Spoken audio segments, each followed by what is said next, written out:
Straight up. It's about that time.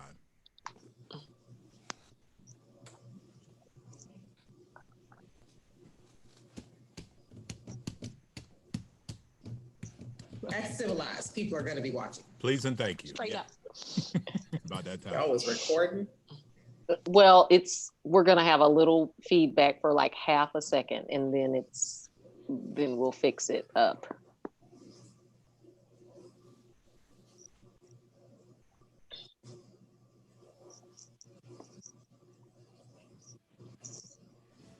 Oh, so I could just put my still. No. Nope. No, no, not you. I'm sorry, not you. Welcome to Four Thoughts of Our Founders, the podcast for Higher Education Leadership Foundation.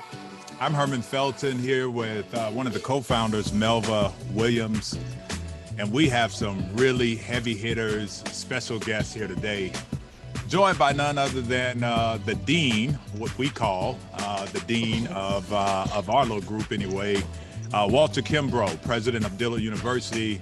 Also, Makola Abdullah, one of the smartest, coolest dudes that you ever want to come across, and the president of Virginia State University. He's brushing his shoulders off. And we're rounded out by the first-time president. She's now the president of Benedict College, Dr. Rosalind Clark Artis. Why don't you all give them a warm health welcome.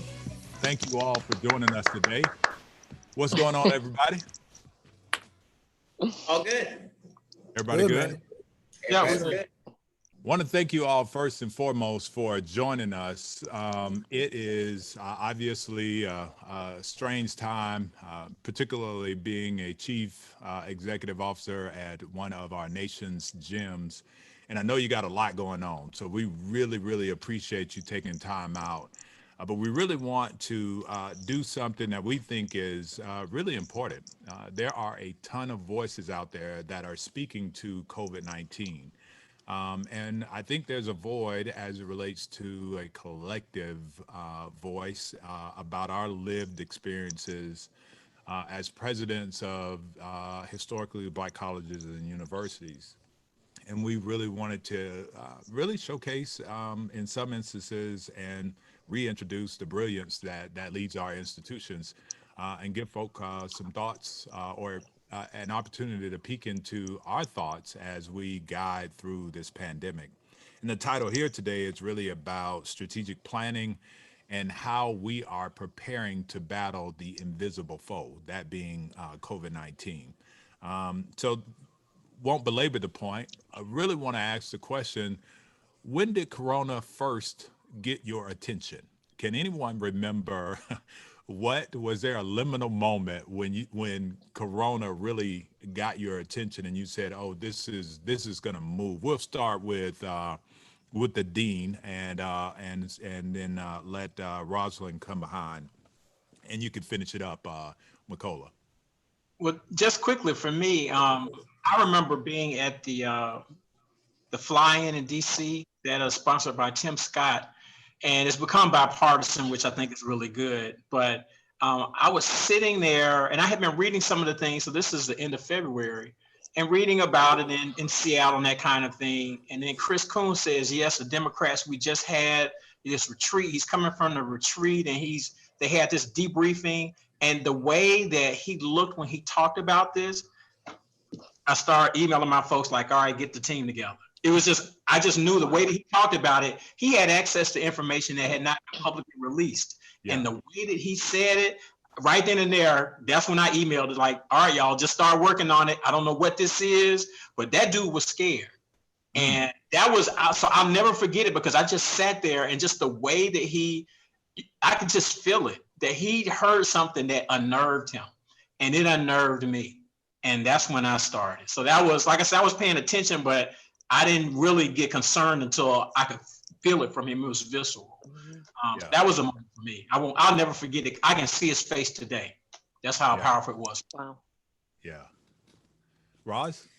So I think for me, unfortunately, so many decisions get made in this country based on money. right? So I was talking to our representative at Merrill Lynch, and he indicated to me that they had made $150 million purchase of computers and home office equipment to ensure that all of the financial advisors would be able to work from home indefinitely. I mean, so when Merrill, right, I mean, I was just shocked at the enormity of that. You don't spend $150 million for a 2-week, a 4-week, a 6-week transition, right? They were planning for the long haul, again, had information that perhaps we did not have, global market data, et cetera, and the ability to do some analysis on that. And so when he said to me, actually, I just got all new equipment in my home office, we're gonna relocate offsite for the foreseeable future. And it occurred to me, okay, now we need to start moving. Like if money's moving and decisions are being made of that magnitude, it's time for us to get serious about it. Gotcha. And so when was that? Was that like February, March? When did this really? Probably a week behind Walter. So the fly-in would have been the end of February. We closed March 8th. So about a week, maybe first couple of days of March. Yeah. Wow. Well, I'll tell you, if I'm being honest, then I was behind both of them. And so we did CIAA in the middle of March. And then, I'm sorry, middle of February, towards the end of February. Then we came out of CIAA, and we, for my mother's birthday, we had her homegoing ceremony. And I think I'm getting unstable, but we had a homegoing ceremony on March 7th. It was a Saturday. And I remember a couple of days before that, there were some schools in California and in Washington that had said that they were going to total online classes. I knew that this was serious. I started to talk to the board chair about it. But I think at that point, I still felt that it was, 2 or 3 weeks, 4 weeks away from kind of impacting us. And then I went on a site visit for SACS to Grambling State University. That's part of the site visit team out in Melva's neck of the woods. And it just seemed like things were escalating so quickly. So it was one thing on Friday, then it was something else on Saturday, something else on Sunday. And by the time we started the visit team, I realized that I had to leave because one, we had to make some critical decisions on campus. And two, I started to become concerned about whether I was going to be able to get out, because things were escalating so fast. Yeah. And so came back, that would have been 9th. My mother's birthday was the 9th. I was in Grambling. I flew back on the 10th and we set up a war room, if you will, to start to deal with the challenges of COVID-19. Yeah, so it did feel like a water or drinking from a hose, a fire hose, if you will, going through that process. So Corona's got your attention now. We obviously have chronicled how it looked in the war rooms or the emergency management or crisis management teams. Would any of you like to just touch on what that process was like, whether it was the assembling? I know in mine, my folk actually thought I was crazy because I said we're closing the campus down, and there was, they told me after the fact that, I asked them for their honest assessment about how the process went. And would any of you like to share how that team, your teams grappled with the decision making that you invariably had for your campuses?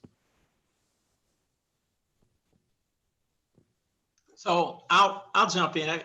The thing for me, we're used to having to make those kinds of decisions because we have to watch the hurricane. So I don't think people here really were freaking out, and we actually would have taken longer. The challenge with this was that we started getting different messages from the governor and the mayor, and that really drove the decision making. So, for example, I think we really weren't going to go fully online until about March the 23rd.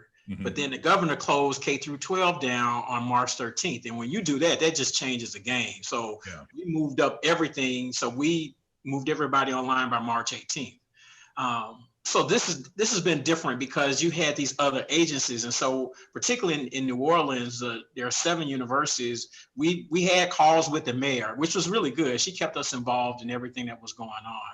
But so for me, some of it was easier because you have some other people saying, okay, you can only have 25 people. You can only have 10 people. They made a decision for you. So you just had to sort of go along. So with that, it was easier to make the decision. It was just, I think, probably a little frustrating for some of the students because it was like, all right, you told us this. And I started sending out emails saying like, y'all, this thing is changing. So I'm gonna let you stay as long as I can, but I'm just putting out the disclaimer now. They might tell me everybody's got to go. And for a while, the mayor was considering shutting down all the institutions. And some of us said, look, we're in a state where 30% of our households don't have internet access. So just to tell everybody to go home and do online when you don't have online is ridiculous. Mm-hmm. So they backed off of us because of that. But so, I mean, it's just sort of learning how to go with the flow. I mean, you just had to just like, all right, the governor said this. All right, the mayor said this. What do we do? And sort of operate within that framework. So like I said, that was sort of hard for them. For me, it made it a little bit easier because you had somebody else making the call and I had to follow those orders. Yeah. So that's how I, sort of wrestle with it. But like I said, for some people, it was just sort of like, it could change from day to day. And some people wanted a little bit more stability in how decisions were made. And that I didn't have any control over that. Gotcha. Yeah, I think we got to run behind. I mean, the governor called the play and we ran the play. When they closed K-12 education at the same conference, press conference, they also closed higher ed, public higher ed. Well, it would be difficult for me to stand up and say, kids on private school campuses are safe, but kids on public school campuses are susceptible. It didn't make any sense. It was a distinction without a difference. And so we followed suit. I mean, he declared it at 4:00. We made the announcement by 5:15. So we really followed the governor's lead. Yeah. Ours was a little different, and it was really quick. But we were out in front of the governor on this one. There were a couple of universities that were actually ahead of us, and so we weren't the first in Virginia. But it was just amazing how fast it moved. So again, that same week, I'm in Louisiana on Monday. I'm back on Tuesday. We made the decision to go to social distancing on Wednesday. And we canceled class on Thursday and Friday to get ready to possibly go online the next Monday. Mm-hmm. By Thursday, we had decided that everybody had to go home or go somewhere else. So it couldn't have been more than 2 or 3 days. And it had escalated from, I wonder what we're going to do, to really trying to get young people off campus. And we really pushed, and it was kind of this catch-22.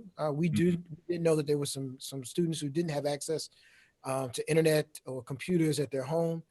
But at the same time, we were very concerned that if they stayed, they would get stuck and they wouldn't be able to leave if they wanted to, right? Yeah. And then the other thing is that they wouldn't be around their loved ones. And if their loved ones got sick, that they wouldn't be able to provide support because we kind of saw that everything was starting to shut down.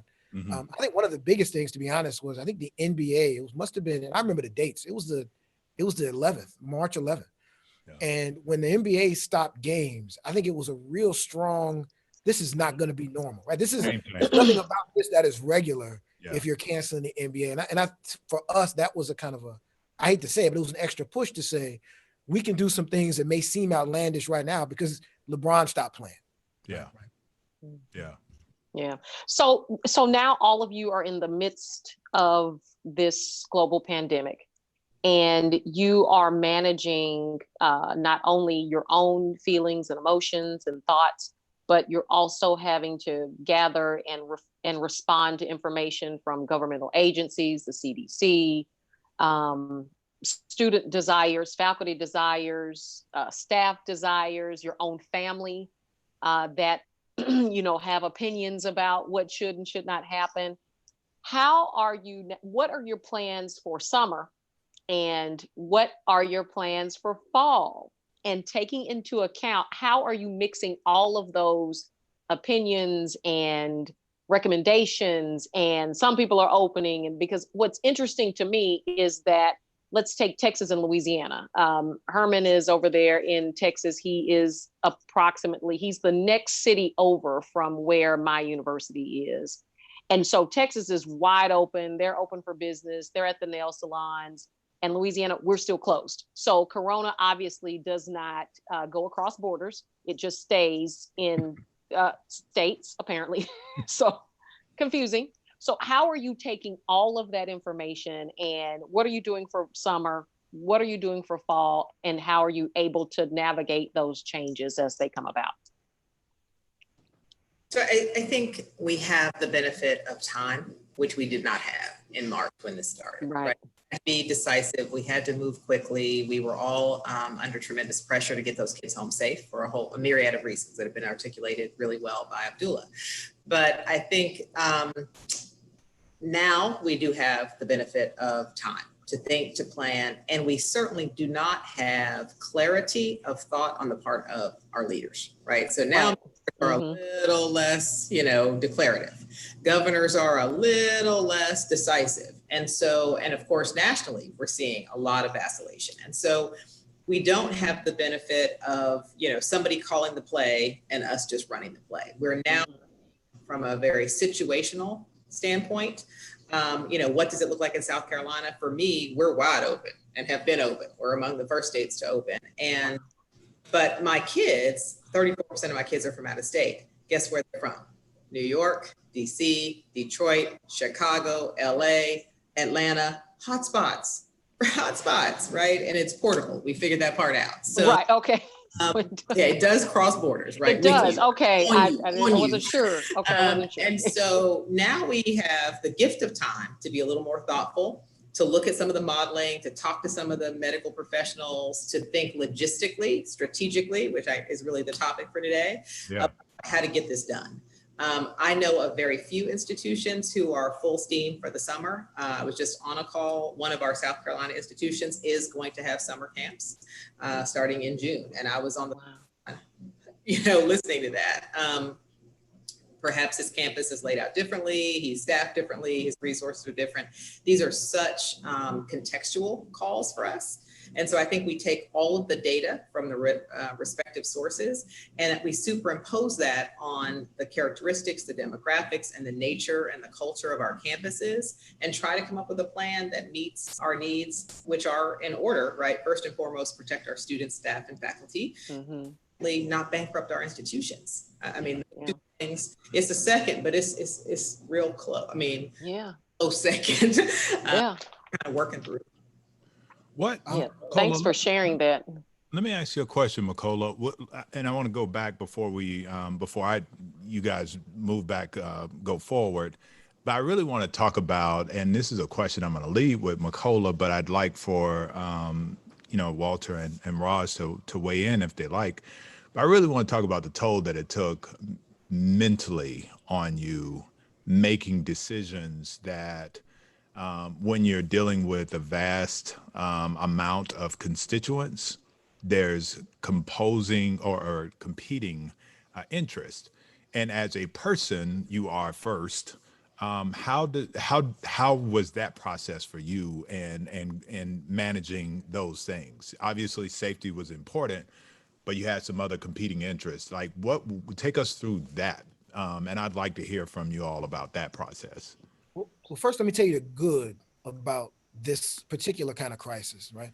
And I use this phrase all the time, and I know I didn't make it up. I probably stole it from one of you, but we're all in the same storm, but we're not in the same boat. And the idea that we're in the same storm and that CNN and the media is talking about COVID-19, it made it easier to communicate to the faculty and staff about the enemy that we do face, right? In most situations, it's my job to kind of state that case. And for us, we really didn't need to do that. There were other people who are in some ways out in front of some things. They know that universities were thinking about closing. And so it wasn't all on the university to state a case. But I'll go back to early on when some of the information was still kind of tricky in trying to communicate a message. Our first day in the war room, we decided that we weren't going to have meetings over 100 people.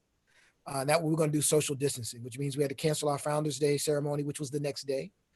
But more importantly, particularly for the students, that we were going to cancel the probates because the probates were coming up. And what we had come up with a solution that, now again, it's funny in hindsight because we ended up having to cancel it all, right, the very next day. But we spent a lot of time thinking about how do we have the students in a room, right, but their families and their friends could not be there together with them, that we would stream that. And that was a very difficult decision because students had legitimately spent a lot of time and effort and energy into their process. And they wanted and legitimately deserved to be able to have that process play out the way they wanted it to. And at that time, social distancing wasn't really clear. And so that message was a difficult message to communicate to students and to alums who were very excited. It was interesting, like the next day, I think everybody was clear that not only were we moving in the right direction, but we had to move farther and there would be nothing, right? Yeah. So I think in this particular case, the media has really helped, to kind of state that we've had an unbelievable amount of shared governance. The faculty in our war room, the faculty senate chair, the SGA president, and the staff senate chair were all in our war room helping to write press releases, right? And so it was a different kind of environment because it was pretty clear that it wasn't me, it wasn't the administration. It was really us as Virginia State University against the world.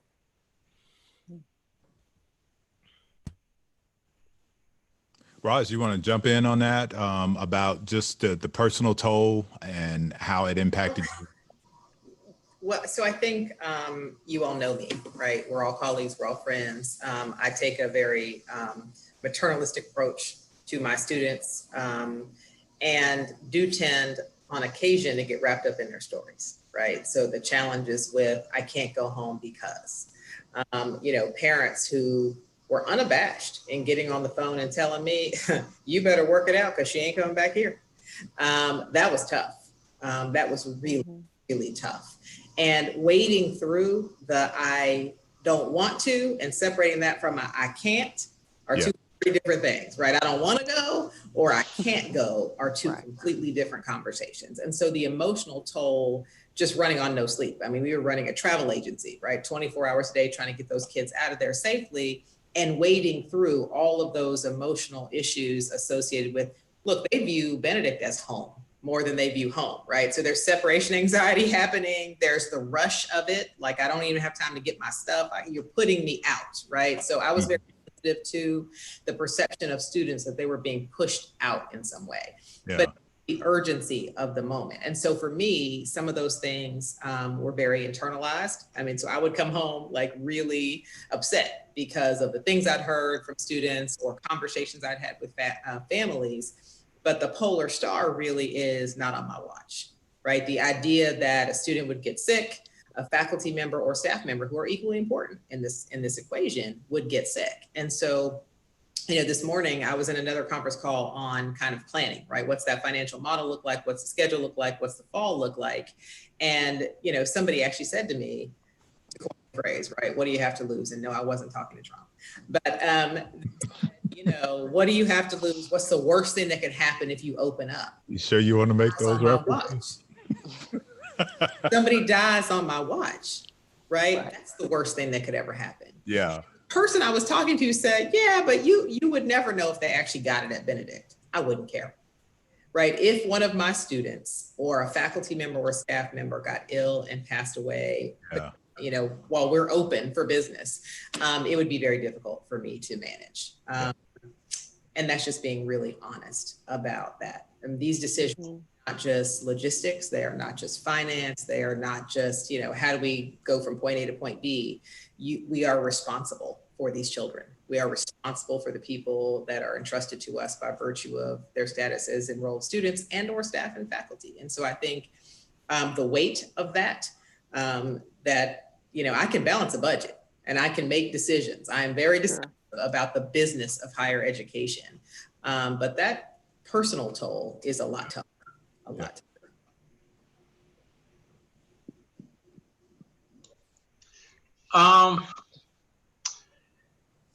I think just operating, it didn't have as much of a toll on me in terms of what needed to be done, because it was just like, all right, we just, the governor's saying this, the mayor's saying this, what do we need to do? We have a process in place.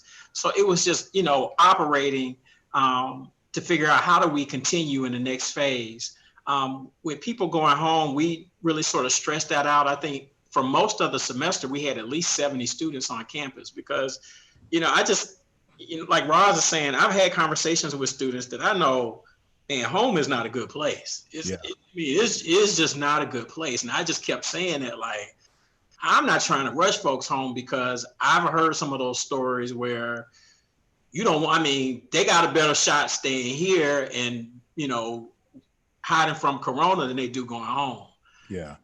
So that's part, I mean, that still is part of the challenge when we start thinking about the future. And you got folks who are, you know, you got the Cal State system saying people are going to stay online. It's like, you know, how do you deal with that? And then, you know, I look at the science of it too.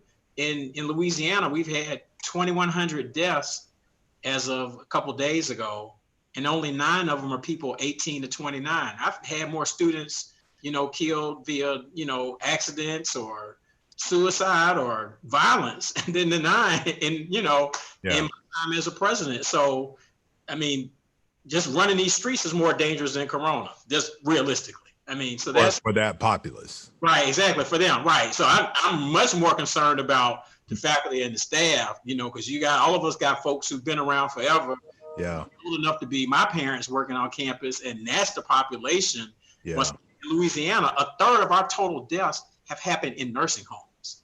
Of the entire state, a third of them are in specific locations, nursing homes. So those are the things that we deal with. So that, you know, and my background student affairs too. So I'm used to dealing with all the crazy stuff that, you know, that doesn't bother me.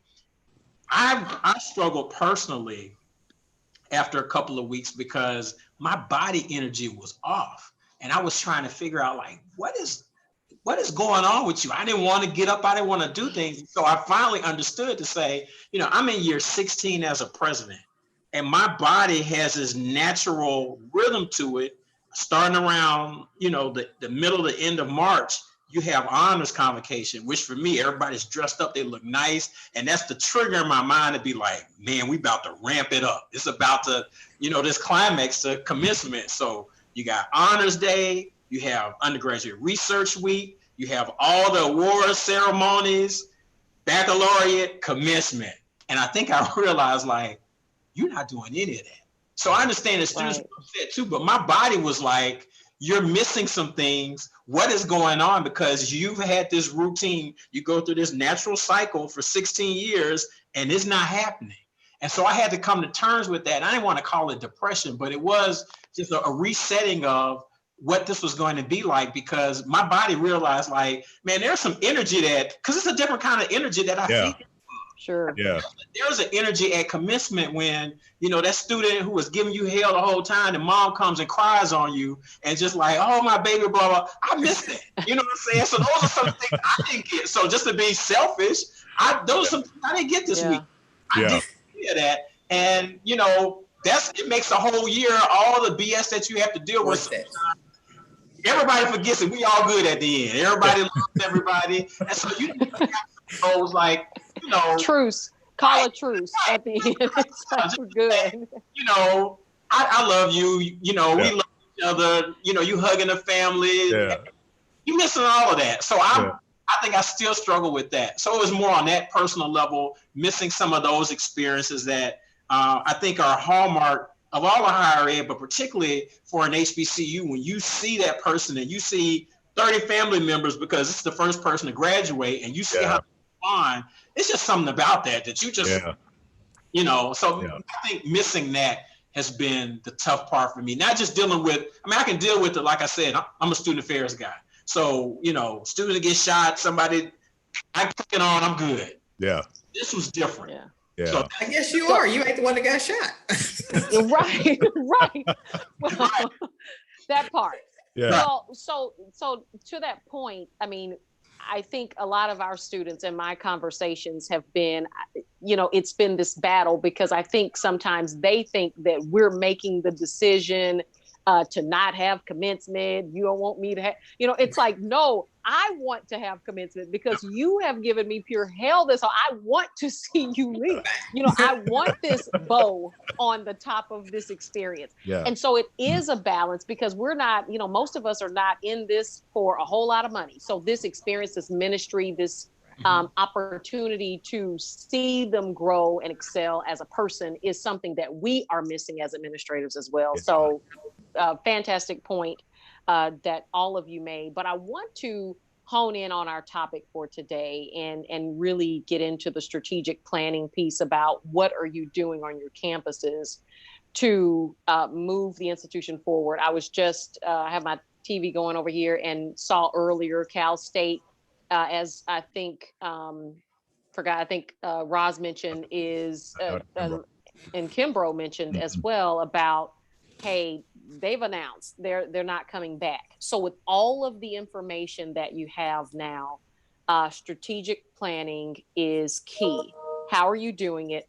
What are your plans, or have you made decisions for summer? And what are your thoughts for fall?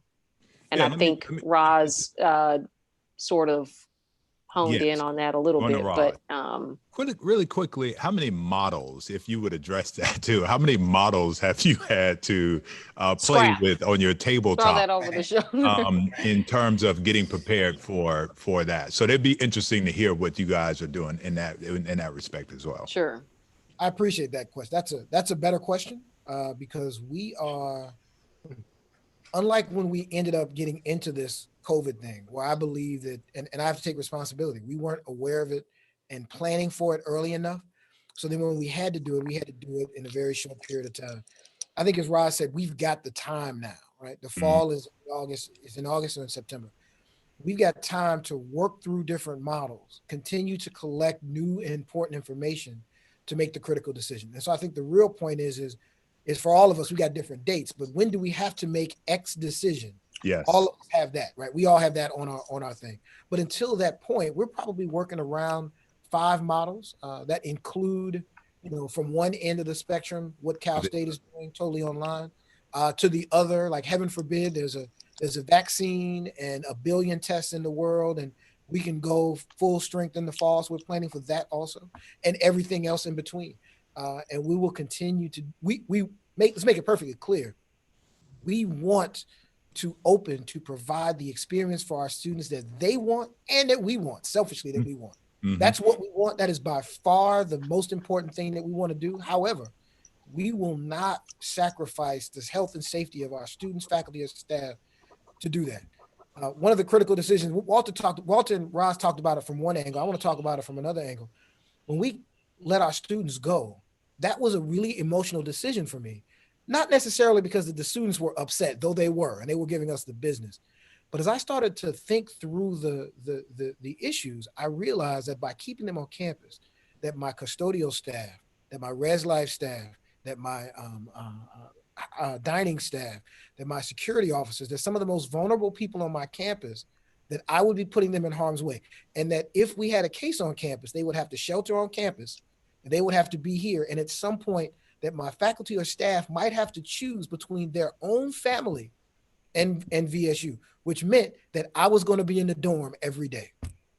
And that is, and that's when I realized that it was bigger than what we wanted to do. Because I think even the staff wanted to keep students, but that we weren't really as prepared as we did. So I say that to say that health and safety is going to be number one in this thing. We do understand that there's a level of risk, but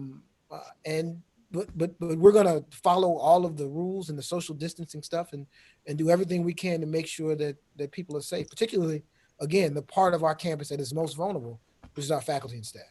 Yeah. So have you made plans for summer? Oh, summer. We have a really robust online summer experience already. That's kind of just a VSU. That's what we do. We do more online in the summer than we do during the year. Sure. And so that transition to be all online is a much easier transition for us. So we're going to be all online for the summer. We've got no camps. We probably have 85 to 90% of our staff on any particular day teleworking. So campus is mostly empty. And so we will continue in this vein until we get more guidance from the government. Sure. And then have you made an announcement about fall? We have not made an announcement, though. I will talk more about that next week. I think right now we have dangerous on Saturday. Right? And so I think that right now, let's finish this semester and the things that we have to do here. Yeah. I think then we'll start to, as a campus, as a faculty and staff, begin to talk more publicly. We have a campus committee that is operating in terms of what do we need to do to open in the fall with, what social distancing do we need to do? What costs do we need to put forward? So we've already started to plan. But what I'm telling everybody is we're planning for everything. And then as we continue to get more information, we'll make it. Very Roz, good. what's the best of BC cooking up over there? What type of models are you dealing with, or how many? Not the type, but how Yeah, many different models? Yeah. so as of today, we're probably working off between 7 and 9. Mm-hmm. And I say that based on, the initial is what is the impact of enrollment, right? What is the impact on our enrollment number? So if we see, there's no way we're budgeting flat, right? We're planning for a slight decrease, a bigger decrease, and a real hardcore decrease, right? We did some modeling that revealed to us what our drop dead number is, the point at which it is not profitable for us to open at all, right? We would go bankrupt if we opened below this number. And so we started there and sort of built up. And then we actually started looking at, the obvious, right? If you don't have students on the campus, what is my bedding capacity? What am I going to lose if I have to cut the bedding capacity in half to make 4 private rooms, right? That number for us is $3 million, right? Twice, fall, spring. And so we started modeling that out. If students choose to stay online, do you charge them fees? Okay, what are fees? Athletics, activities, healthcare, ministry, SGA, transport, yeah. Some of which we do virtually, right? I think several schools, Wiley, several schools have done this well virtually, but we're all hearing the rumblings. You know what that sounds like on behalf of our students, right? Why I gotta pay if you're having to think about. So we're looking at differentiated models for students who would choose to stay online in the fall, because obviously we're trying to reduce the N. Mm-hmm. Of students we have to deal with on the campus, because Makola alluded to, we're going to follow the rules. Well, what the heck are the rules, right? And the problem is we don't know the rules, right? If we look at 11 different models, some say 40 feet, some say 60 feet. Okay, well, a dorm room for me is 120 square feet. So am I good to put 3 people in there? Right? Probably not. Yeah. So what are the rules? And I think we've all resisted pushing governmental entities and others to define rules for us, because it's contextual, right? Our campuses are built so differently. So we're doing, again, 3 scenarios based on finance, and then nuanced scenarios. So there's like an ABC 1, 2, 3 under each one, all online and enrollment is at this number. What if we're half and half and enrollment is this number? What if we're open but our decreased bedding capacity is at this number, and trying to work backwards from a cost standpoint to see what the expenditures look like, and what things don't you need if you're all online? Yeah, right? Those are really tough calls. Like food service, police, police, right? Those are big deals for us. So as a Marine, Dr. Kimbrough, we were taught in boot camp to really embrace strategic planning like a futurist. And I know in a lot of our models, there's a financial piece in there that we talk about that is necessary for that strategic planning. Let's talk a little bit about the HERF money and that process. How difficult, and I'm hoping to give people a bird's eye view into our war rooms. How much of a challenge, I won't say difficult, was it going through the process of the COVID money, the funding, all of that good stuff, the back and forth, and figuring out how do you plan with what they said you were getting, what they had said you were getting, what they had said you were getting, and what you actually done got. What was that process like, trying to factor that in, because that's critical for, I guess, the summer process and certainly for the fall. But talk to us a little bit about that process. Yes, I'm thinking a little bit about what Makola said earlier in terms of his timing, in terms of making a decision about what to do. Just sort of watching this play out over the last 2 months, we sort of have some big picture ideas of things that we're looking at. Like our CFO is starting to look at some budget scenarios, and we're starting to look to see what residence hall capacity, but we're still waiting a little bit because it just changes so much all the time. So we're just sort of like, all right, let's see a little bit more. Like I said, one of the benefits, we have, I think, a really good working group of universities here in the city of New Orleans. And so when you have a Tulane that has a medical hospital and the president of Tulane is like, look, we still got 3 months. I need to wait and get some more information. He's just like really pushing back, like, let's not try to decide right now. We still need more information. So being small, I think we can move pretty rapidly with certain things. But like with some of the federal money, and just having dealt with the government, and this caught a lot of people, a lot of small schools off guard.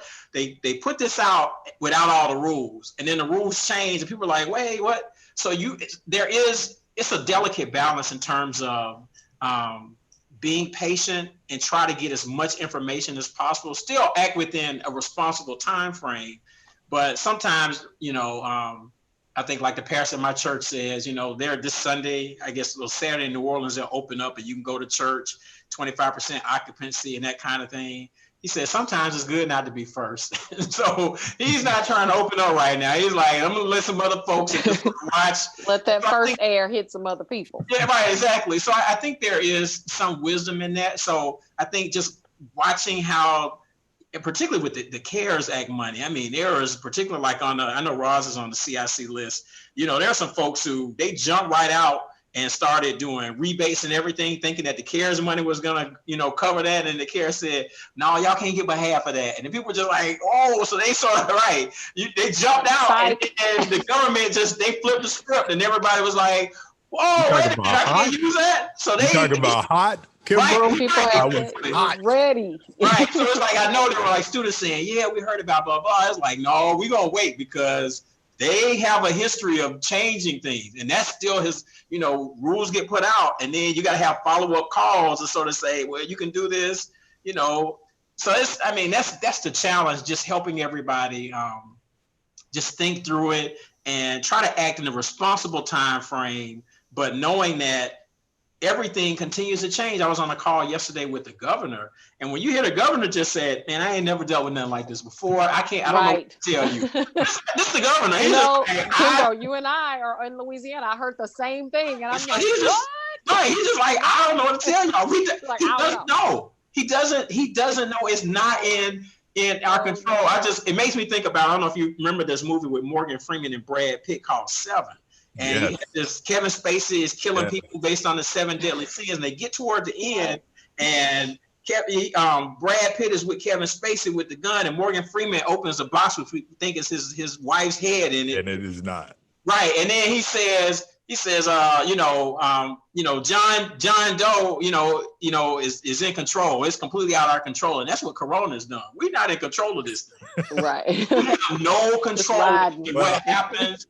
And because you keep getting different information, and now you got places like my home state of Georgia, the governor jumped in real quick, so now they're seeing spikes. So, Louisiana was a hot spot. Rob was talking about sending people to hot spots, and people are just like, oh, we don't need to go to Louisiana.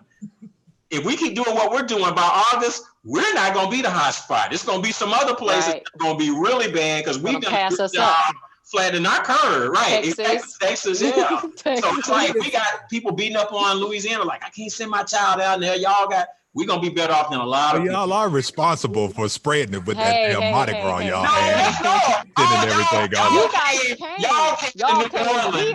Y'all came here. Y'all came here. So let's get that. And you probably brought it with you. Right. I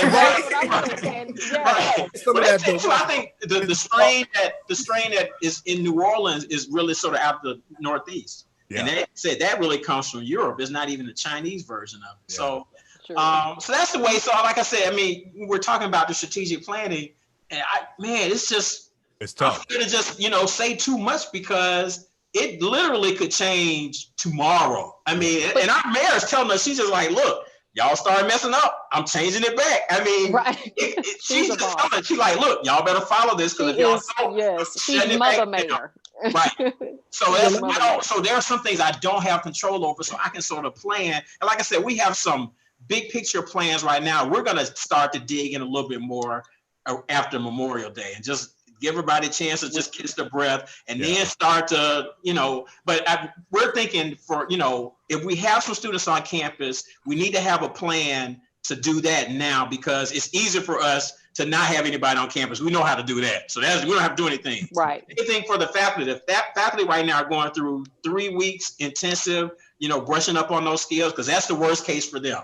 So everybody, you know, has got a plan for the situation that's going to cause the most work. So we're doing those kinds of things. So no matter what we end up doing, if we stay online, the faculty need more preparation. Then I got to figure out the budget piece. Like Ron says, what do you do with the folks who are used to doing? I mean, you can do some of it online, but then the students are going to say, well, why do I need Where's to my money? Right, even though that person can still provide you the same services. They can. I just got a text from a student saying, can I still get resume help? It's like, yeah, they're still working. They're, you know. So that's it. I don't know how you strategic plan. I'm like my governor. I don't know.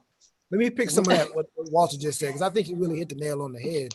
I think even people who are professing something today, it's with a caveat, right? What they're saying is we plan to open or not open based on the conditions that we see today. I mean, if a vaccine happens, right, and there's testing everywhere, the Cal State system will open in the fall, right? But they're putting a stake in the sand based on where we are today. But I don't think that anyone is 100% serious or invested in whatever they have put out today. Everybody's doing the exact same thing. They're planning for everything. And they may be saying, you know what, we're more invested in being online, or we're more invested in being face-to-face. But with so many unknowns, it's literally impossible in May to say, I know what I'm going to do in August. I mean, nobody can say it with a degree of certainty. Nobody can say absolutely. And you know, it has been a barrage of questions and emails from students, and it's funny to see that, you know, we're getting the same information. We don't know any. I mean, we're watching the especially in New Orleans. I mean, the mayor does a press briefing regularly, and we are watching the exact same message that she's saying at the same time that our students and staff are watching it. But yet, you know, I get 20, 30 emails saying, what are we going to open? And what are we going to do? And I'm saying, she just said, we don't know. The governor said, we don't know. Well, I know I don't know. But here's so the thing, Rod, so here's the thing. Out. Just as in Louisiana, there may be a little waffling in Texas and South Carolina. Yeah, you guys are firm about what. Yes. How does that impact your strategic planning, Roz, when you have a governor and you have major institutions that are resolved with what they're doing? How does that impact you, knowing that it's not really fair? Right. So there's no question that it is a peer pressure issue, right? So right. We're open. My students started calling. Does that mean we can come back Friday? Right. Exactly. That's exactly the same email. Well, so we're having those conversations with students. When USC announced it was opening, that was like, oh man. Then we said this week by a private school president that said we open strong. We are South Carolina, right? And I mean, it just keeps getting worse and worse, right? So there's no question. I mean, I would be lying if I said those things didn't matter, right? If what's really going to matter is what my colleague HBCU institutions are. If Allen opens up, what am I supposed to do? Right across the street. And that's not, I mean, I think we are going to be susceptible to those. But I think the sort of upside of all of this is I have been bemoaning the idea that I'm not USC, right? President Caslin can do what he does because he has resources and capacity and epidemiologists and healthcare and, huge, vast dorm spaces and large classroom spaces. And so I've been lamenting this notion that we're small and under-resourced and therefore we're at a disadvantage. Actually, not so much, right? 8,000 students. So when they do the projections, you're talking about 3,000 potential positives on week one. Based on those people, if they do modeling based on where they're coming from, 28,000 students, you're talking about potentially 3,000 students will be carriers when they come back, right? I got 99 problems, but volume ain't one. We have a smaller group of students that we are managing. And the other advantage that I'm psyching myself up, y'all feel the energy? Yeah, we can. Come on, go. And I want you to come with me, walk with me. So I'm reading a book. Like, look, we working from home. I'm reading a book. It's called Range. And it talks about, the generalist versus the specialist, right? The person who has one trick, right? The one trick pony who is a specialist at this one thing. The epidemiologist, right? Who understands this one thing. or, you know, the facilities people or whoever. We are generalists by nature. We have we're at a 30,000 foot view. We have to think about this from multiple perspectives. And you know what? We're damn good at this. Yeah. We've been doing this with no money for a really long time. So while many of our peer institutions are like, oh, what do we do? We're out of money. We're like, is that all you got? I mean, you know, but for the death, I mean, but for the physical, the possibility of loss of life, right? Going without, making difficult decisions under difficult circumstances. I got range. Right. Depth and breadth of thought and idea and capacity and resilience that they don't have. Like those muscles are well toned for us. Before we, you know, devolve into, oh my God, you know, what are we going to do? You know, look, y'all should pay me to consult. That's what y'all better do. So I can tell you how to work in this crisis scenario. You know, you know what is nuanced in your conversations is strategic planning, and nuanced in strategic planning is the fluidity. Fluidity is a very critical piece to strategic planning. And why this has been helpful in a lot of ways and selfishly is because you always want to know what you're doing, and if what you're doing is right. And so we, you know, being candid, we talk a lot about things, ideas, and bounce those off the walls. But the one common thread that I heard here is that there's a lot of strategic planning going on. And when August comes or mid-July, we will simply have to brush off whichever one of those plans that we've carefully orchestrated and curated and applied them. The question around the federal money, the PPP, and the first tranche, which was partially student, partially institutional, and then the last piece, the HBCU piece, was that enough for us going into the fog of war? Was that enough for anyone going into what I believe to be the fog of war? I dare any of you to answer in the affirmative. I dare you. I will come for you. I will find you. I will hurt you and those you love. Okay. So that's a no. Thank you. Next question. There was enough money. And I'm gonna have her back, okay? Because I know it sounds like a simple question, right? But there are some folks who believe that not even for us, but for UT Dallas or UT Austin, that what we got was enough to fight this battle with this invisible foe. Like, I mean, it's good. Give me the rest of theirs. That. Yeah. And you know what? That is so funny that you asked that, because I do know that there are some colleges that did return. Yes. Some of the. So my thought and my conversations centered around, so when I think, Nicole, I was talking to you. I said, so what is our process for, okay, that money goes back. There isn't even a process to redistribute the money. I'm saying, we'll give it to, hey, I can use some more. So anyway, you guys can elaborate.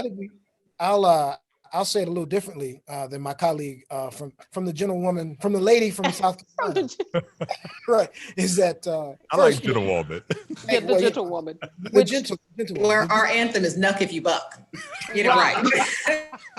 Wait. Is this what's the anthem down in New Orleans, Doc? What y'all got down there? About it. We about it. Are we doing aux cord wars again? All of a sudden? No. Second, look, we are thankful for the money that we did receive. So I'm going to start there. Yeah. But I mean, that's a classic question whenever you ask us at institutions that purposefully serve the underserved, that purposefully reach out to students that might not be able to afford going somewhere else. It's never enough. Yeah. So it's right. it's not enough, right? So, and I can be thankful and say at the same time that the level of challenges that we have, actually, let me go back.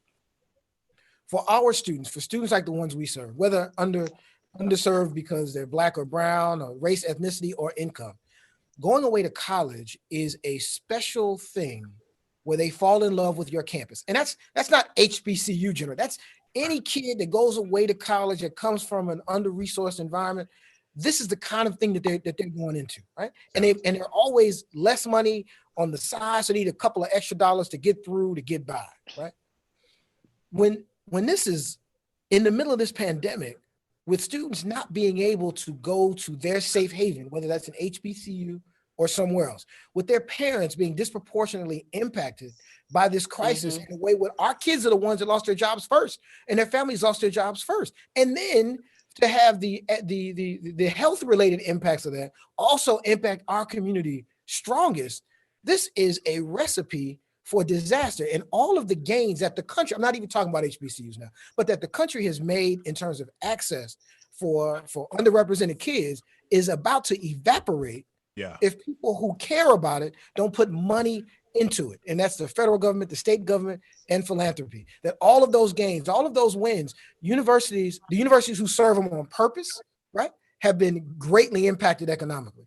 Those that don't serve them on purpose are going to move their dollars into other areas to serve the kids who are going to pay full freight to take classes in their bedroom. And so this is, so no, right, I am thankful. And no, it's not even close to being enough.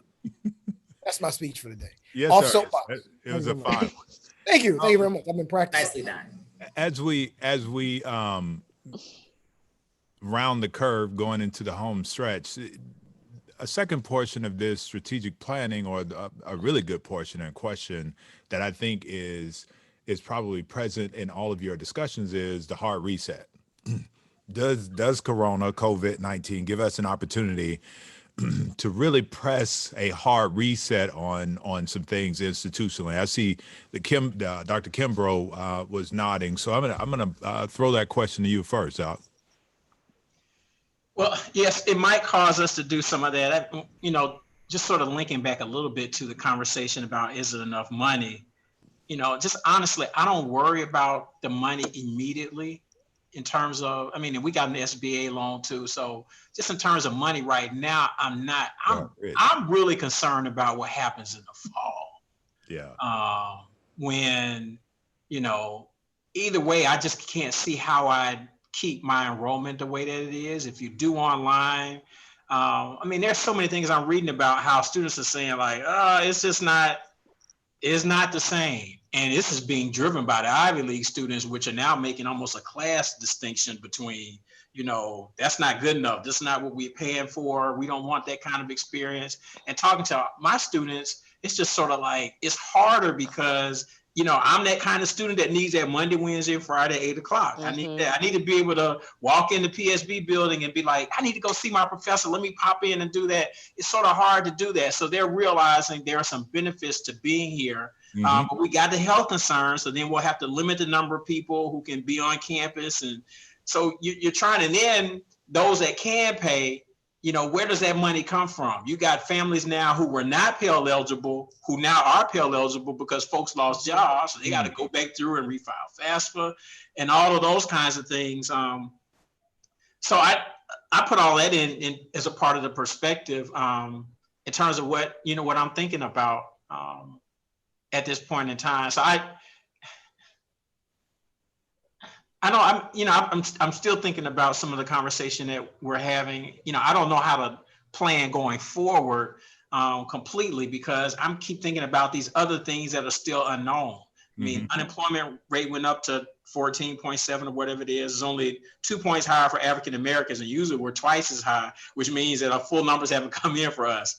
And because more of us are doing the frontline jobs and getting sick, which is why we have a greater death rate as well. So I don't know how that's impacting. So, just for all of this, just in terms of the idea of planning, I'm just like Governor Edwards. I don't know, because I'm taking in so much information. And you're seeing so many data points, and I just don't know exactly what to do with that and what's going to be the way going forward. How does this impact our institutions? And tell me another part of your question. I want to make sure I go back. It was about the hard reset. Whether. So there are going to be people that have to do some of that. There's a guy out of Ohio University, Richard Vedder. He sometimes says some crazy stuff, but he's making that case. Y'all start getting rid of faculty, get rid of staff. I think there will be some people who will use it as an opportunity for a hard reset. Some are going to have to. You're hearing about places cutting salaries, cutting positions, doing furloughs. That's going to be the painful part, because I see everybody is going to have to look at some of those things and say, yeah, if I don't bring everybody back, I'm a student affairs guy. If I don't bring everybody back, what do you do with your student activities, folks? I mean, really, you can do some things online, but is it the same kind of, level of load that they would have? Thinking about McCullough talking about Greek organizations. At Dillard, we do intake in the fall. I did a Zoom session for one of the Alpha General candidates. He asked this question: can you go online?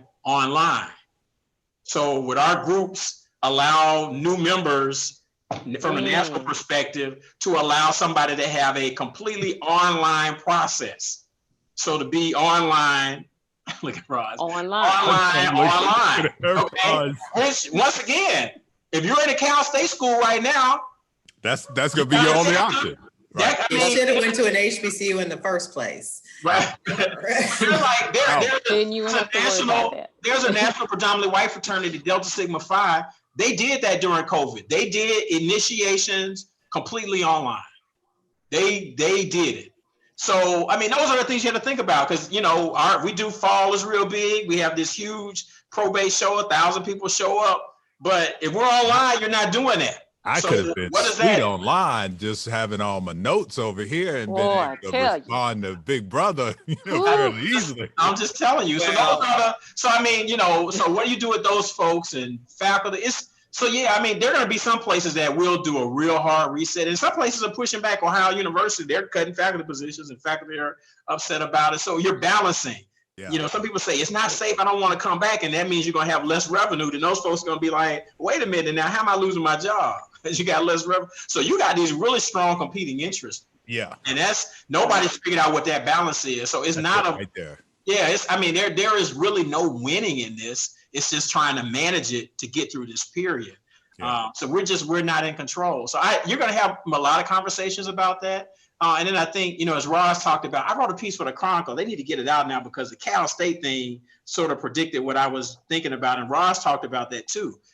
You're in a city with a major institution that says, we're going to open up.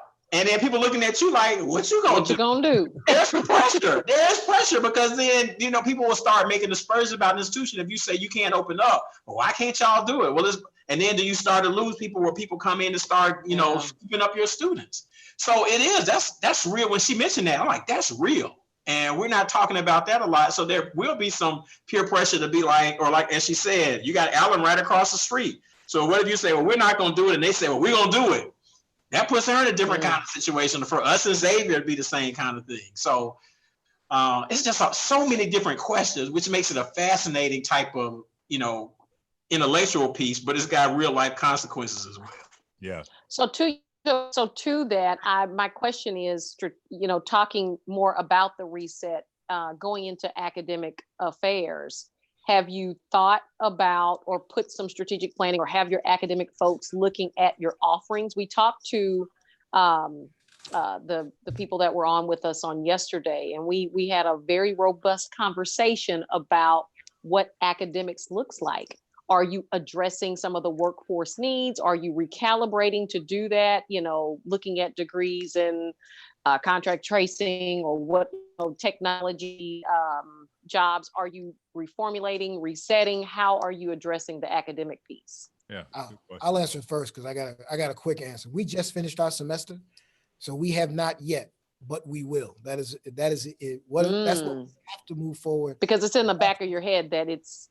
Well, yeah. I mean, the faculty have been involved in finishing up the semester and helping our students, and that was most important then. And now we'll have to begin the academic conversation about how we move forward. But that's a conversation about everything, about student affairs, as Walter said. I mean, there's so many pieces to this, athletics, student affairs, parking, security. And there's so many aspects of it that will have to change going forward. Because of this new environment. It's just incredible. So yeah, we will do that. So we have been involved in that process for a year or more at Benedict. We jettisoned 7 majors last year. unproductive majors, I think is the language. So Mhm. we've been doing a sort of a reset college-wide on what are those majors that most meet, workforce and Mhm. needs. High So we're a wage, high high-tech demand job. manufacturing economy, Sure. right? So Mhm. South Carolina is not, dirty smokestack manufacturing. We are Boeing, we are Prysmian, we are Sure. pharmaceuticals. So we have to prepare kids at a very high level in logistics and supply chain. You've got the port. So Right. be responsive to what drives the economy of our region. And so we have been tailoring majors, pulling back on things that do not translate well into immediate employment for our students, because the reality is most of our students do not secure an education for education's sake. They come to school so they can get a credential to get a job. And so we've tried to really have a good alignment between the economy and the institution. Yeah. We still have some programs that are just endemic to who we are as an institution. Most HBCUs have an ed school, right? We are under constant pressure to continue to produce teachers of color, but because teachers of color are not paid a living wage, we see precious few students who are choosing that vocation. Sure. Laudable though it may be, our kids are not prepared to pay, X number of dollars a year to take a vow of poverty when they graduate. So Right. numbers in our School of Education would suggest that that is a program that may or may not have shelf life in a post-COVID environment. Now, I am not saying that for everybody out here watching this, oh Lord, she about to We about to cut education. I'm She said it. I'm simply offering an Rewind it. example. We know we need teachers of color. We know Absolutely. HBCUs are the best places to train teachers of color, but the market is not bearing enough students who are choosing the major to make the cost of maintaining those legacy programs palatable in a post-COVID environment. And so we're going to have what I always call, you all have heard me say it, honest family conversations. Like, everybody needs to put your feelings in your pocket and really have some intellectual conversation around what our students need and what we can afford. Yeah. And so, I think while those conversations have been ongoing, they have really been amplified by COVID, as is everything else, right? The disparities in race, all sorts of things. A crisis will do that. It will rip the bandage off your scar, right? And show the world where you're weak. And so I think it's, Tulane's president said it, right? You don't waste a good crisis. Let's stop and think about what we're doing and how we're doing it. Let's reevaluate the model. Let's get the right people around the table, academics, right? Student affairs, finance, enrollment. Let's have some real conversation about how Benedict not only survives this period, because it really absolutely is an issue of survival. We know that. And then more importantly, how do we survive in a way that positions us to thrive? And that in essence is strategic planning, right? Yeah. Am I going back to textbooks now? I don't know. Right. It's the semester using open source because we knew that students were on spring break when we closed. Books in their dorm. So our faculty had to double time it and provide open source. So you say we don't need books. What about this? Like, do we need to reevaluate that? Right. So I'm paying an awful lot of money, right, to a Follett or a Barnes and Noble. Kids are paying an awful lot of money. Is there a better way to think about this? And that runs the gamut. Is there a better way to think about food service? Not just the traditional, cafeteria, whatever. Is there a different way to think about this? This gives us an opportunity. And so as scary as it is, and as, huge a challenge as it is, we got range, right? You got some range. We got range. We will figure this out. I think that's the beauty of this. That's such a good point. And such, being in a position where scrambling is a part of what we do. It is not always the best part of what we do. It is just something, as you say, we have range. And I think when you have times of crises, leadership is everything. You all can attest to that. And you've all done a great job in leading your campuses through this pandemic that no one has a playbook for. While there have been crises, we've all led our campuses through death, through crime, through all the most unimaginable things. There is nothing like this pandemic where all of these variables are thrown into the pot. This is, as the Chronicle, I think I caught saying, is higher education's Katrina. this global pandemic is. So I want to get your closing thoughts on, clearly the importance of strategic planning has been articulated here, but I want to leave, I think I want to leave with a question about where the future is and what your ideal landing spot is for us, and having gone through COVID, where do you see and hope for HBCUs and higher education for some matter? It's really hard for me to throw everybody else in, but I will. Where do you see us and hope for us to be after COVID-19, whenever that is? Let's just say that it'll be in the fall. We don't know, but I'd like to just hear what your thoughts are in that respect before we get to a couple of lighthearted questions.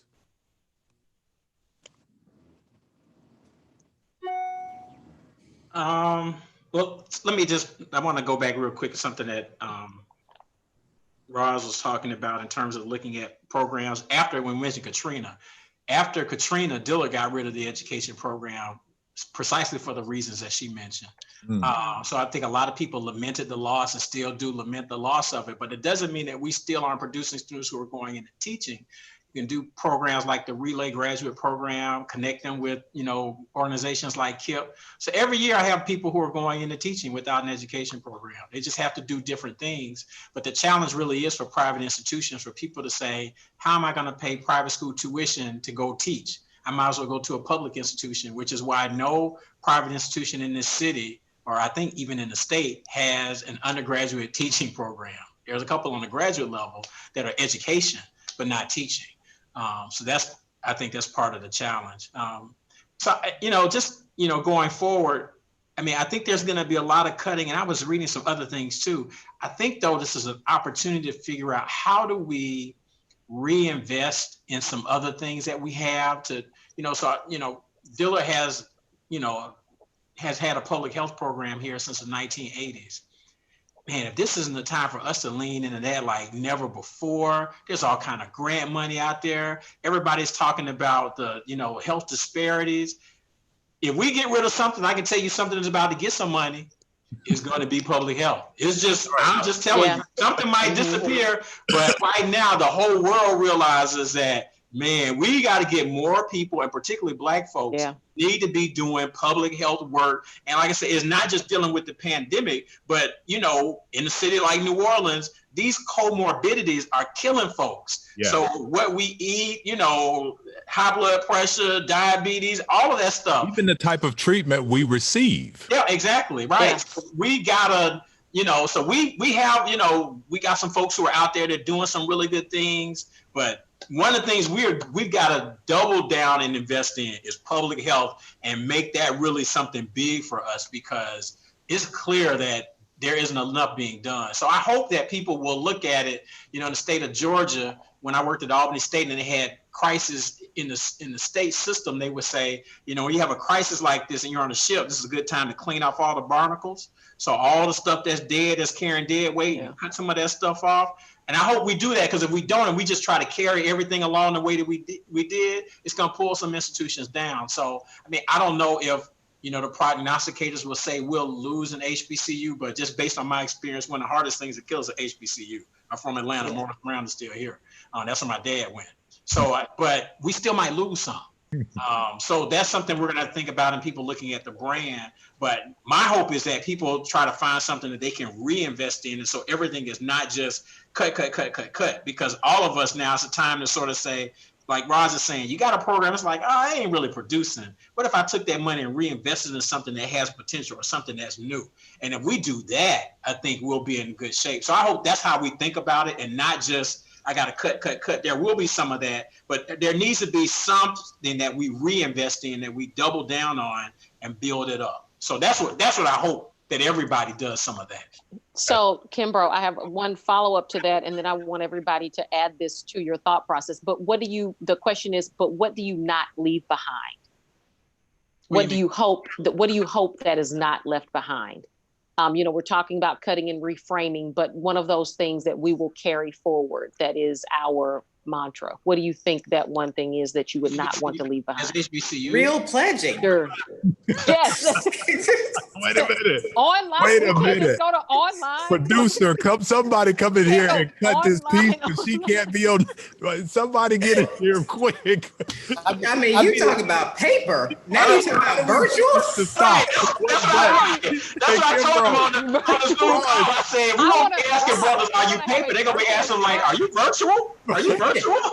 Wait, Raj, you do know that the leading expert on hazing is on I the do. It's on the other block. How From do I you is stop? one I block do. over. It was an interesting conversation. But like I said, now with the Cal State schools, it's They sort of leave like, that whoa, this might, I thought Roger was crazy just, giving me this question to deal with. But then I was like, wait a minute, this might happen. So, I think the challenge in the short term is some of the things that we say, some of the HBCU mantras, sometimes it is sort of difficult to express those virtually. So we got to think about how we do some of those things so it's not lip service. So I think we've got to really, now is a time to lean in more to who we are as HBCUs. Yeah. And the way we do those things. And so that's what I hope that this causes us to do, is to lean into that more and not just say, well, we're HBCUs, we're a family, blah, blah, blah. Well, it's sort of hard to do some of this family stuff and everything is Zooming. So we got to figure out ways to do that a little bit better. So that's what I hope doesn't, because I don't think that sometimes it doesn't always translate electronically. We got to do some creative things with that. Yeah. So, and then I bring hope that experience over to bring it over, right? Mm-hmm. But there are some things that we can use from this experience, I think, that can make the HBCU ethos even more robust. So I hope we don't just sort of leave some of that. And for Black students who will just say, well, I can't go to an HBCU now, let me just go to Southern New Hampshire. I don't think that's really who we are and what we do best and the kind of experience that they want. Yeah. So I hope we don't leave that. I hope we find ways, even in this period of time until things, because when we talk about Katrina again, that happened in August. Dillard wasn't back on the campus for an entire year. So I think we had to operate in a hotel, for a full semester. So we were literally off campus and operating that kind of way. So there are some parallels, but yeah, everybody's having a Katrina experience now at the same time. Roz? Roz, yeah. Gonna let the lady go. I said what I said. It ain't changing over here. We stand with you, my sister. I'm with you. Virtual strut session after this. Yeah. I'll say this, that if online is online, if I'm in trouble while I'm just gonna do that. I'm gonna be the one to close my video down. I'm just saying. So well, first let me paint a picture for you, Felton, of what I think the day after this is over is, because I like to think about that because it makes me happy. Yeah. When COVID is over and no one is concerned about their health when they leave the house, our homecomings that year are going to be the biggest, safest, and glorious homecomings ever. I love Students are going to rush out of the house. They have been in the house for a whole year semester. These sophomores and juniors today in high school, they can't wait to go away to college. Absolutely. People now really understand and appreciate the value of a university on-campus education, and more importantly, an HBCU education, more than they ever have, because it's been taken from all of us. And that's true from faculty and staff too. And so I am excited about that. And I think when that day happens, the economy is going to shoot up because everybody's going to rush out of the house and do stuff, right? Yeah. And the question becomes, how do we position ourselves to be ready to take advantage of that day, right? When the world opens back, and as the kids say, when outside opens back up. When they open outside. Right. Are we going to be ready to service them in the way that they need to be serviced? Are we going to be able to ramp up that incredible homecoming experience and that incredible HBCU experience? So I agree with Walter that there's some things that we've got to learn how to do family-wise. We got to do family on Zoom. Yeah. But I also think that this has highlighted what we do well, what we really, really do well. And we've just got to make sure that when this storm is over, that we're ready to do the business of HBCU. Right. I think wherever they are at that point, they're going up from there on that day, regardless of what we do. And the question is, will we be ready to take advantage? That's great. So, okay. Oh, go ahead, Ross. No, I just, you made me think about some things. I think we get hit harder, but we come back stronger, right? I mean, we're gonna take a big L. Last night took an L, but today I bounced back. Bounce back. I mean, I think our bounce back is gonna be real.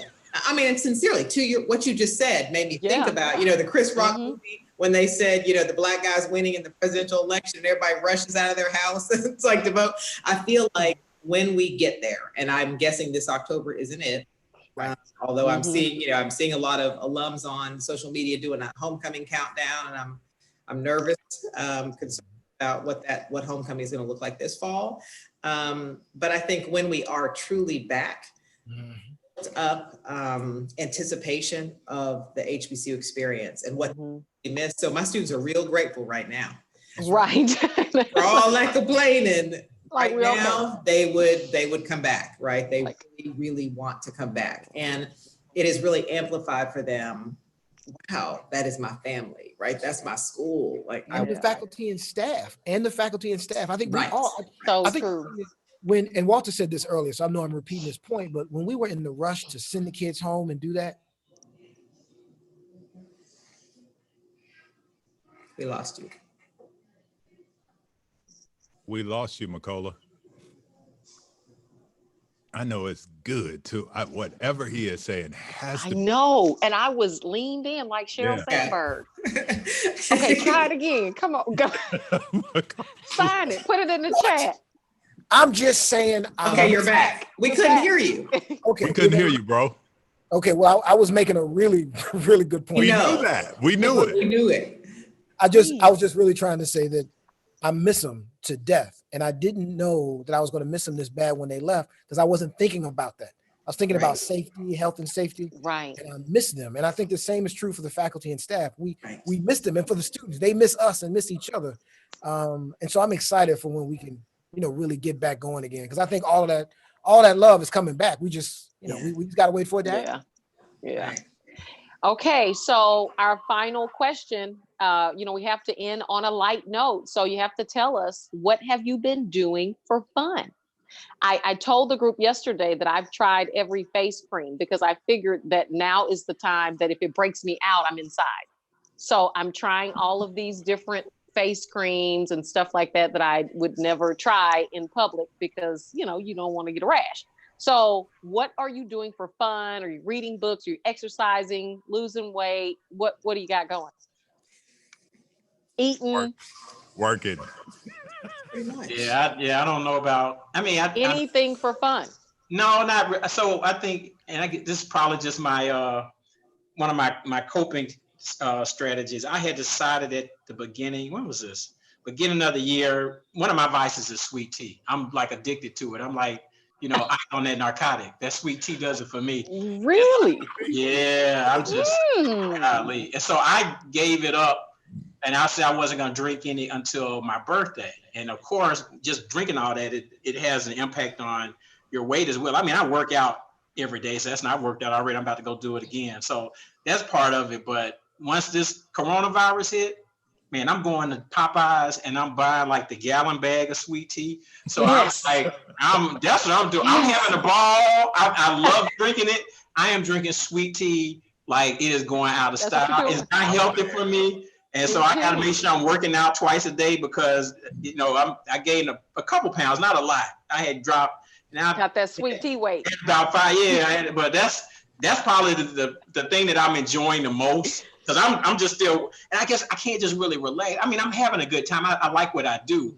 But for me, I'm just taking in so much information. I'm watching so much news. I'm reading so many articles. And so every day all these scenarios are just going through my mind. So it's not weighing me down. This is what I do. So I'm enjoying it. And I'm just like listening to Makola. What I'm going to do, the sex, before he went silent, we're going to make that a commercial. I'm going to put my face on it because I think he sold that thing. I mean, I was sitting there like, I'm coming to be homecoming. I want to be at their homecoming. I was like, because we don't have football, so I'm like, I'm going to his homecoming. He hyped it up. I was like, I'm feeling this. That was like good to me right then and there. I was like, so for fun, I want to go to his homecoming because he made that thing sound like it was going down. You know what? I think we should all meet at we're there. That was coming, Makola. So that was good to me. So, but yeah, I'm ODing on sweet tea. That's what I'm doing. Cool. Okay. Watch TV. What are you doing, Roz? For fun or advice that you've done bad? Have you been eating bad or doing right, doing wrong, sleeping too much, eating too much? What have you been doing? What's going on? This is the first day I got dressed, just for y'all. Okay. Oh, Lord. I've been sitting around in a funky bathrobe, and if Kimbrough won't admit it, I've been depressed. I've been real sad. Listen, they don't call me Madam President at the house. Nobody cares. They don't respect me here. I mean, I'm at a loss. I'm gonna keep it real. I'm depressed. I can't wait to go back to work. I'm doing online shopping. I'm gonna get me a new outfit the first day we open up. Right. And lay it out. You gonna lay it out? Listen, I'm back. Right? I mean, this is. I mean, yeah. This has been very difficult. When you are used, work is air for me, right? It is oxygen. Right. I am so just out of sorts, not myself, because I can't work. So, I call my annoying friends, many of whom are assembled here on this call, right?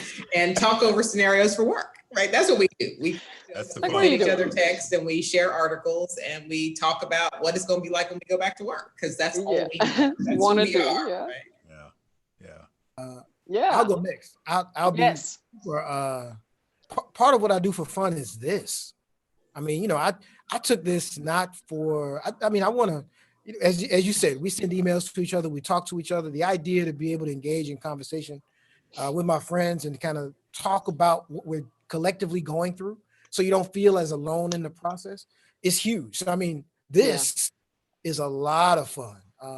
Also, like Roz, I have I got a shirt and a jacket right by a very particular chair that I put on, right? And one of the things I love. Clothes. Oh, dude, I ask people on the meeting all the time. I say, okay, how many people in this call have on shoes? I love to ask that question. I have on shoes. Now I'm dressed today. I did my video for commencement today, so this is the first time I've had a full suit with dress shoes on. Oh, probably in 6 weeks. So I don't know where Felton got that tie from. I know he got on shorts. I'm not sending it to you. I can tell you that much. I know that. Just for everybody out there, Makola likes to haze people, and actually charged me up for one of my ties. Kimbrough, take it. Get him. He is the argument for online pledging. Yeah, right, that's right. Yeah, right. Now, if you're a president and you're orange and blue tie around me, that means that's what I tell you. You can't wear my colors. It was an advertisement. I need you to see this one, Dan. I did not need for you. Oh my God! Mail him the tie. You know what? This is it's refreshing on so many different levels. Dr. Kimbrough talked about reinvesting.